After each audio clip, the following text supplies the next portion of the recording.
Hello viewers. இந்தியாவுக்கும் south ஆஃப்ரிக்காவுக்கும் 3வது T20 போட்டி நடந்தது. இதில் பார்த்திங்கன்னா இந்திய அணி ஏமாற்றப்பட்டிருக்கு அப்படின்னே சொல்லலாம். ஏமாற்றினாலும் இந்திய அணி பார்த்திங்கன்னா அபாரமாக வெற்றி பெற்றிருக்காங்க.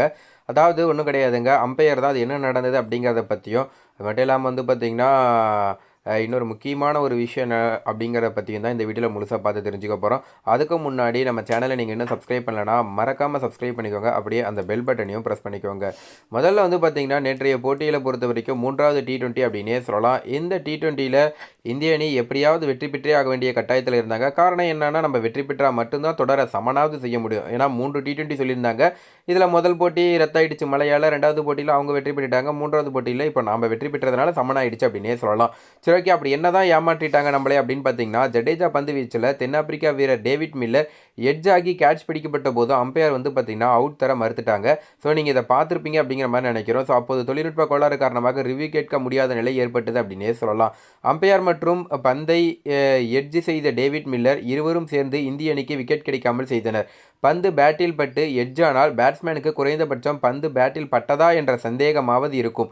ஆனால் எதுவும் பேசாமல் அமைதியாக இருந்து தன் விக்கெட்டை காப்பாற்றிக் கொண்டார் டேவிட் மில்லர். தென்னாப்பிரிக்கா அணிக்கு எதிரான 3வது T20 போட்டியில் இந்திய அணி முதலில் பேட்டிங் செய்து 201 ரன்கள் குவித்தது. அடுத்து இந்திய அணி பந்து வீசிய போது சில ஓவர்களுக்கு மட்டும் ரிவ்யூ வேலை செய்யாது என அம்பையர்கள் கூறினர். இதனிடையே தென்னாப்பிரிக்கா அணி 4 விக்கெட்டுகளை இழந்திருந்தது. களத்தில் இருந்த டேவிட் மில்லர் மட்டுமே முக்கிய பேட்ஸ்மேனாக இருந்தார். அப்போது ஜடேஜா வீசிய 9வது ஓவரின் 4வது பந்து டேவிட் மில்லர் பேட்டில் பட்டு எட்ஜாகி விக்கெட் கீப்பர் கேட்ச் பிடித்தார். ஆனால் களத்தில் இருந்த அம்பையர் அவுட் தர மறுத்துவிட்டார். அப்போது இந்தியா ரிவ்யூ கேட்டிருந்தால் அந்த விக்கெட் கிடைத்திருக்கும். ஆனால் தொழில்நுட்ப கோளாறு காரணமாக அப்போது இந்திய அணி ரிவ்யூ கேட்க முடியாத நிலையில் சிக்கி அந்த முக்கியமான விக்கெட்டை வீழ்த்தும் வாய்ப்பை இழந்தது.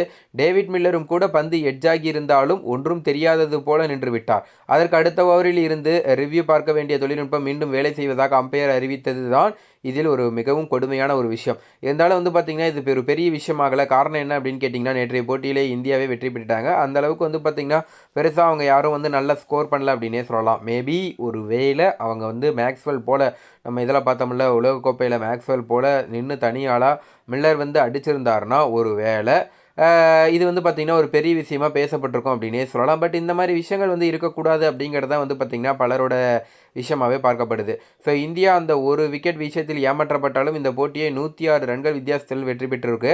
மட்டும் இல்லாமல் ஒரு வேளை தோல்வியடைந்திருந்தால் இந்த விவகாரம் கண்டிப்பாக பெருசாக பேசியிருக்கும், பேசப்பட்டிருக்கும். டேவிட் மில்லர் இந்த சம்பவத்தின் போது 18 ரன்கள் அடித்திருந்தார். பின்னர் அவர் 35 ரன்கள் எடுத்த நிலையில் ஆட்டமிழந்தார் என்பது ஒரு விஷயமாக பார்க்கப்படுது. இப்போ இன்னொரு முக்கியமான ஒரு விஷயம் என்ன அப்படின்னு கேட்டிங்கன்னா, இந்திய அணியை இப்போ 3 கேப்டன்கள் இருக்காங்க. குறிப்பாக சொல்லணுன்னா T20ன்னு எடுத்துக்கிட்டிங்கன்னா ஹர்திக் பாண்டியா தாங்க கேப்டனு. அவர் காயம் ஏற்பட்டதுனால தான் சூரியகுமாருக்கு கொடுத்துருக்காங்க. பட் சூரியகுமார் இப்போ கப்புன்னு பிடிச்சிட்டாரு அப்படின்னே சொல்லலாம். ஸோ அந்த இடத்த பிடிச்சி வச்சிருக்காரு, நல்லா ஸ்கோர் பண்ணுறாரு, நல்லா பெர்ஃபார்ம் பண்ணுறாரு. ஆஸ்திரேலியாவோட T20 தொடரை வாங்கி கொடுத்துட்டாரு. எல்லாமே கரெக்டாக பண்ணிகிட்டு இருக்காரு. மேபி இவர் கரெக்டாக பண்ணுற காரணத்தினால இனிமேல் இவரே கேப்டனாக போடுவாங்களா அப்படிங்கிற ஒரு கேள்விக்குறி இருந்திருக்கு. பட் அப்படி போடுறதுக்கான வாய்ப்புகள் கொஞ்சம் குறைவு தான், சொல்ல முடியாதுங்க. அது எப்படி வேணால் காலம் சூழ்நிலை ஏற்றது போல் மாற்றிடுவாங்க. அதே போல் ஒன் டேவை பொறுத்த வரைக்கும் KL ராகுலை கேப்டனாக போடணும் அப்படிங்கிற ஒரு பேச்சுவார்த்தை போயிட்டுருக்கு. அவர் தான் இப்போதைக்கு இருப்பார் அப்படிங்கிற மாதிரியும் பேச்சுவார்த்தை நடக்குது. தென் அதே போல் டெஸ்ட் போட்டியில் எப்போ போல் ரோஹித் சர்மா இருப்பார் அப்படிங்கிற மாதிரி பேசப்பட்டு வருது. மேபி இந்த சீனியர் வீரர்கள்லாம் ஒதுக்கி விட்டு நம்ம முன்னாடி இருக்கலாம் அப்படிங்கிற மாதிரி பேசுகிறாங்க. இப்போ பார்த்திங்கன்னா சீனியர் அப்படின்னு ஆயிட்டாலே பார்த்திங்கன்னா அணிலேருந்து தூக்கிடுறாங்க. இப்போ விராட் கோலியாக இருக்கட்டும், ரோஹித் சர்மாவாக இருக்கட்டும், எங்களுக்கெல்லாம் வயசு 34, 35, 36 இருக்கும்போதே இன்னும் ஒரு 3 வருஷம் 3 வருஷம் விளையாடலாம். பட் ஆனால் பார்த்திங்கன்னா இப்போவே தூக்கி விடுறாங்க. காரணம் என்ன அப்படின்னு கேட்டிங்கன்னா, அவங்க இளம் வீரர்களுக்கு இப்போலேருந்தே வாய்ப்பு கொடுக்கலாம் அப்படிங்கிற மாதிரி தான். ஏன்னா இதற்கு முன்னாடி ரோஹித் சர்மா, விராட் கோலி என்ட்ரி ஆகும் போதெல்லாம் தோனி அவர்கள் கேப்டனாக இருந்தார். அவரும் களத்திலே இருப்பார்.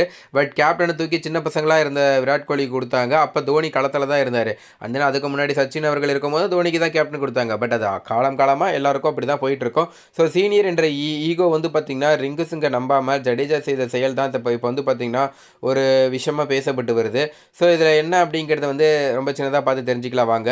தோல்விக்கு இதுவும் கூட ஒரு வகையில் காரணமாக அமைஞ்சிருக்கும் அப்படின்னே சொல்லலாம். அது என்ன நடந்தது அப்படிங்கிறத பற்றி தான் நம்ம பார்த்து தெரிஞ்சுக்க போகிறோம். அதாவது ஒரு 2 நாளைக்கு முன்னாடி ஒரு போட்டி நடந்தது. 2வது போட்டியில் தோல்விக்கு சொல்கிறாங்க. ஏன்னா அந்த விஷயம் இப்போ ரொம்ப பிரபலமாக பேசப்பட்டு வருது. தென்னாப்பிரிக்கா அணிக்கு எதிரான 2வது T20 போட்டியில் இந்தியா பேட்டிங் செய்த போது கடைசி ஓவரில் ரிங்கு சிங்கை நம்பாமல் ஜடேஜா செய்த செயலால் இந்திய அணி அடுத்தடுத்து 2 விக்கெட்டுகளை இழந்தது அப்படின்னே சொல்லலாங்க. தோல்விக்கு இது கூட ஒரு காரணமாக பார்க்கப்படுது. தென்னாப்பிரிக்கா அணிக்கு DLS முறையில் இலக்கு நிர்ணயம் செய்யப்பட்ட நிலையில் இந்திய கடைசி ஓவரில் இழந்த அந்த அந்த 2 விக்கெட்டுகள் காரணமாக தென்னாப்பிரிக்க அணிக்கு சற்று எளிதாக வெற்றி இலக்கு நிர்ணயம் செய்யப்பட்டது. என்ன நடந்தது? அப்படி ஜடேஜா என்னதான் பண்ணாரு?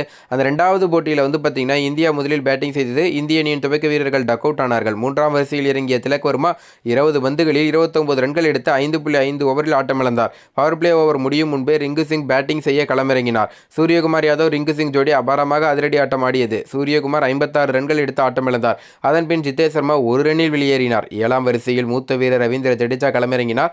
அவர் நல்ல ஸ்ட்ரைக் ரேட்டில் ரன் குவித்தார். ஆனாலும் ரிங்கு சிங் அவரை காட்டிலும் அதிரடியில் 1 அடி முன்னே இருந்தார். 19வது ஓவரில் கடைசி 2 பந்துகளில் 2 சிக்ஸ் அடித்து மிரட்டி இருந்தார் ரிங்கு சிங். அடுத்து கடைசி ஓவரின் முதல் பந்தை ரவீந்திர ஜடேஜா சந்தித்தார். ஒன்று அவர் 6-4 அடிக்க வேண்டும் அல்லது ஒரு சிங்கிள் ரன் ஓடி பேட்டிங் ஸ்ட்ரைக்கை ரிங்கு சிங்கிற்கு வழங்க வேண்டும் என்பதே சரியான முடிவாக இருந்திருக்கும். கடைசி ஓவரின் முதல் பந்தில் 6 அடித்த முயன்றார் ஜடேஜா. பந்து பவுண்டரி எல்லையை கடக்கவில்லை. அப்போது 1 ரன் ஓடியதோடு நிற்காமல் 2வது ரன் ஓடி வருமாறு ரிங்கு சிங்கிற்கு அழைப்பு விடுத்தார் ஜடேஜா. ஆனால் அப்போது 1 ரன் ஓடியதோடு நின்று ரிங்கு சிங்கிற்கு பேட்டிங் ஆட வாய்ப்பளித்திருக்க வேண்டும். அதையும் ஜடேஜா செய்யவில்லை. அந்த ஓவரின் 2வது பந்தில் ஜடேஜா ஆட்டமிழந்தார். அடுத்து வந்த ஹர்ஜீப் சிங் கேட்ச் கொடுத்து ஆட்டமிழந்தார். ஸோ இந்த மாதிரி ஒரு சில விஷயங்கள் பார்க்கப்பட்டு வருது அப்படின்னே சொல்லலாம். அதாவது சீனியர் என்ற ஈகோவா அப்படிங்கிற மாதிரி வந்து பார்த்திங்கன்னா இப்போ சர்ச்சை எழுந்திருக்கு. அது ஒரு பக்கம் இருக்க, இன்னொரு பக்கம் இப்போ வந்து பார்த்திங்கன்னா இன்னொரு விஷயம் என்ன பேர்க்கப்பட்டு வருது அப்படின்னு பார்த்திங்கன்னா ஜடேஜாக்கெலாம் மரியாதையே இல்லை. சீனியர் வீரராக இருந்தாலும் அது மட்டும் இல்லாமல் எப்படி சொல்கிறது, இப்போ துணை கேப்டனாக இருந்தாலும் அவருக்கெல்லாம் மரியாதையே கிடையாது. அவர் சிறப்பாக செயலாற்றினா மட்டும்தான், நல்ல ஸ்கோர் பண்ணால் மட்டும்தான் அவர் அணியில் வச்சுப்பாங்க. கேப்டனாக இருந்தாலும் கூட மரியாதை கிடையாது. அதாவது வந்து பார்த்திங்கன்னா அவங்க நல்லா விளையாண்டா மட்டும்தான் டீமில் வச்சுக்குவாங்க அப்படிங்கிற மாதிரி சொல்லியிருக்காங்க. ஸோ இந்த மாதிரி பல தகவல்கள் சமூக வலைதளங்களில் போயிட்டுருக்கு. இன்னொரு பக்கம் வந்து பார்த்திங்கன்னா சுபம் கில்லை வந்து டீமில் எடுத்திருக்கக்கூடாது, அவருக்கு பதிலாக ருத்ராஜா களமிறங்கியிருக்கணும் அப்படிங்கிற மாதிரி வந்து பார்த்திங்கன்னா ஒரு சர்ச்சை போயிட்டுருக்கு. ஏன்னா தொடர்ந்து வந்து பார்த்திங்கன்னா எத்தனை வாய்ப்பை தான் வந்து சுபம் கில் வீணடிப்பார், அவருக்கே தொடர்ந்து ஏன் கொடுத்துட்ருக்கீங்க, அவர் தான் சரியாக பண்ணலன்னு தெரியுதில்ல, உடனே வந்து மாற்றி கொடுக்கணும் அப்படிங்கிற மாதிரி வந்து பார்த்திங்கன்னா நிறைய பேர் தங்களுடைய இதை போட்டுட்ருக்காங்க. அது மட்டும் இல்லாமல் வந்து பார்த்திங்கன்னா போட்டியில் திடீர்னு வந்து பார்த்திங்கன்னா ஒரு சில இடங்களில் நம்ம ஜடேஜாவே கேப்டனாக மாறிட்டார் அப்படின்னே சொல்லலாம். அப்படி என்ன நடந்தது அப்படிங்கிறத வாங்க பார்க்கலாம். தென்னாப்பிரிக்கா அணிக்கு எதிரான 3வது T20 போட்டியில் ஃபீல்டிங்கின் போது இந்திய அணியின் கேப்டன் சூரியகுமார் யாதவ் களம் விட்டு அகன்ற நிலையில் உடனடியாக ஜடேஜா மாற்று கேப்டனாக வழிநடத்தி வருகிறார். ஏன்னா நேற்றைய போட்டியில் வந்து பார்த்தீங்கன்னா 3.4 ஓவரின் போது இந்திய அணி கேப்டன் சூரியகுமார் யாதவ் ஃபீல்டிங் செய்த போது காயம் ஏற்பட்டதுங்க. அப்போ நடக்க முடியாத சூழலில் அவரை இந்திய அணி வீரர்கள் தூக்கி சென்றனர். கிட்டத்தட்ட IPL தொடரின் போது KL ராகுல் எப்படி காயமடைந்தாரோ அதேபோல் சூரியகுமார் யாதவும் காயமடைந்து களம் விட்டு அகன்றினார்னே சொல்லலாம். இதன்பின் துணை கேப்டனான ஜடேஜா தலைமை பொறுப்பை ஏற்றுக்கொண்டார். இதுவரை இந்திய அணிக்காக தலைமை பொறுப்பை ஜடேஜா ஒரு முறை கூட ஏற்றதில்லை. IPL தொடரில் சென்னை அணிக்காக மட்டுமே சில போட்டிகளில் தலைமை தாங்கினார். அதையும் வந்து பார்த்தீங்கன்னா ராஜினாமா செய்த நிலையில் முதல் முறையாக இந்திய T20 அணியை வழிநடத்தி இது அவரது ரசிகர்கள் மத்தியில் பெரிய ஆச்சரியத்தை ஏற்படுத்தியது அப்படின்னே சொல்லலாம். கேப்டனாக பொறுப்பேற்ற பின் ஜடேஜா செய்த பவுலிங் மாற்றங்கள் இந்திய அணிக்கு சரியான பலனை அளித்திருக்குன்னே சொல்லலாம். ஹர்ஷ்தீப் சிங் வீசிய 6வது ஓவரில் கிளாசன் 5 ரன்களில் ஆட்டமிழக்க தொடர்ந்து பவர் பிளே ஓவர்கள் முடிவடைந்து களத்தில் ஸ்பின் இருப்பதை அறிந்து ஜடேஜா உடனடியாக பந்தில் கையில் எடுத்து மார்க்ரைம் பெவிலியனுக்கு அனுப்பி வைத்தார் என்பது குறிப்பிடத்தக்கது. ஸோ இந்த தகவல் தான் தற்போது சமூக வலைதளங்களில் ரொம்ப வைரலாக போயிட்டு இருக்கு. ஸோ நீங்கள் என்ன நினைக்கிறீங்க? கெய்க்வாடை உள்ளே போட்டுட்டு சுபம் கில் எடுத்துட்டா பரவாயில்லன்னு நினைக்கிறீங்களா, இல்லை சுபம் கில்லே நல்லா பெர்ஃபார்ம் பண்ணுவார்னு அவர் மேலே நம்பிக்கை வச்சிருக்கீங்களா? உங்களோட தனிப்பட்ட கருத்து என்ன அப்படிங்கிறத கீழே கமெண்ட்டில் பதிவு பண்ணலாம். அதே போல் சூரியகுமாரோட கேப்டன்சி எப்படி இருக்குது, பரவாயில்லன்னு நினைக்கிறீங்களா, இல்லை ஹர்திக் பாண்டியா வந்தால் ஹர்திக் பாண்டியா தான் கேப்டன் கரெக்டாக இருக்கும் T20ல நினைக்கிறீங்களா? உங்களோட தனிப்பட்ட கருத்து என்ன அப்படிங்கிறத நீங்கள் கீழே கமெண்ட்டில் பதிவு பண்ணலாம். இந்த தகவல் உங்களுக்கு பிடிச்சிருந்துச்சுன்னா மறக்காமல் லைக் பண்ணுங்கள். இதே போல் பல தகவல் தெரிஞ்சுக்கலாம் நம்ம சேனலை உடனடியாக சப்ஸ்கிரைப் பண்ணுங்கள். தேங்க்யூ.